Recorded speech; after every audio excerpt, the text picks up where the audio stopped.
Welcome to the Banker Lamp. Please enjoy the video. You start by gathering the essentials: a working HDMI cable, the PS4 power cord, and a free HDMI port on your TV. Once you have them, power the TV and PS4 off to make connections cleanly. This reduces handshake errors when devices negotiate video.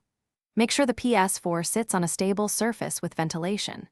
Next, position the HDMI cable so it reaches the TV's HDMI input without stress. Then plug the PS4 power into the outlet, but keep devices off until connections are complete. With cables in place, power on your TV and manually select the HDMI input you used. Auto switching can be hit or miss. Then power on the PS4. It will perform an initial video handshake. If you see a message about resolution or a blank screen, hold the PS4 power button until it beeps twice to enter safe mode and choose Change Resolution.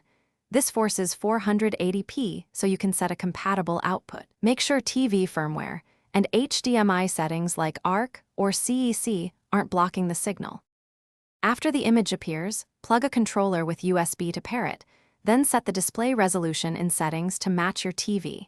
Choose 720p, 1080p, or 2160p as supported. Enable HDR or deep color only when your TV's HDMI port and cable support the required bandwidth. If you get no signal, make sure the PS4 shows a white power light. Swap HDMI ports or use a different cable, reboot both devices, and try another TV or monitor to isolate. Thanks for watching. If this was helpful, leave a like and consider subscribing. See you next time.